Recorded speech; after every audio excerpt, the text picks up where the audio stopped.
সূর্যের মূল্য অমাবস্যার রাতে বোঝা যায়। আমরা এখন সেটাই টের পাচ্ছি।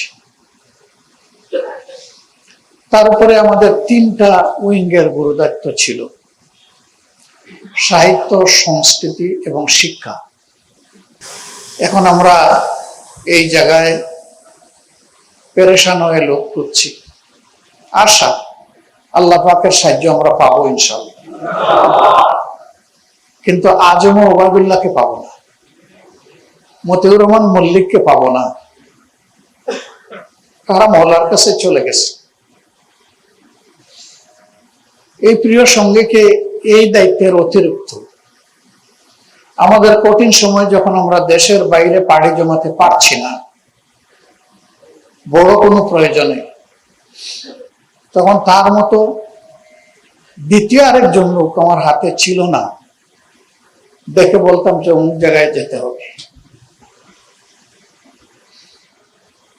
আলহামদুলিল্লাহ, বলার পরে কোনোদিন এই লোকটা বলেননি যে আমি যে দেশের বাইরে যাব, আমার তো হাতে এই কাজটা আছে। আমার একদিন মনে হলো যে একটু জিজ্ঞেস করি, যে বলা মাত্র যে কাবিল তো বলে, ওনার কি আর কোনো অন্য কাজ পেন্ডিং থাকে না? তাই বললাম যে আমি বলা মাত্র যে আপনি রাজি হয়ে যান, আপনার হাতে কাজ থাকে না? থাকে।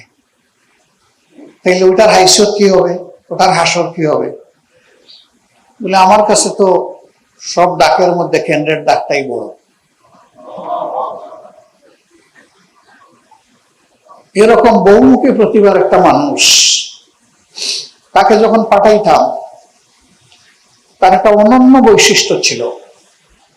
বিদেশ থেকে ফিরে এসে ওয়েল ড্রাফটেড একটা নোট তিনি আমাকে দিতেন। এয়ারপোর্ট থেকে শুরু করে এয়ারপোর্টে আবার ফিরে আসা পর্যন্ত তিনি কি করে এসেছেন। তার সাথে বিদেশে গেলে স্বাভাবিক টুকটাক খরচ হয়, এত হাত খরচ দিতাম। তিনি ওই রিপোর্টের সাথে একটা বাউচার পিন আপ করে দিতেন এবং কিছু টাকা পিন আপ করে ফেরত দিতেন। একবার এই টাকা গুনতে গিয়ে দেখি যে যা দিয়েছি তার চাইতে ডাবলের চেয়ে বেশি। আমি বললাম যে ব্যবসা কোথায় করছে? কারণ আমি তো কোনো ব্যবসা করিনি। টাকা দিলাম এত, ফেরত পাইলাম এত, হিসাব পাচ্ছি না, কোনো খরচ হয় নাই। বলে যে হ্যাঁ, কিছু খরচ হয়েছে। তাহলে আমি বললাম বাড়লো কেমনি? বলে যে আমি গিয়েছি তো, বিভিন্ন লোক চাপ দিয়ে হাতের মুঠির মধ্যে কিছু হাতিয়া ঢুকাই দিস। আমি বললাম দেওয়ার সময় কি বলছে? বলছে কি আমাকে ফেরত দেওয়ার জন্য, নাকি বলছে বাচ্চা কাচ্চার জন্য একটু চকলেট মকলেট কেনার জন্য? যাই বলুক, আমি তো গিয়েছি সংগঠনের কাজে, সংগঠনের খরচে। আমি না গেলে কি আমার হাতে এটা ঢুকাই দিত? এটাই জীবন্ত উপন্যাস। উপন্যাসের শিক্ষা সবসময় স্মরণ থাকে না, কিন্তু এইগুলো আজীবন স্মরণ থাকে।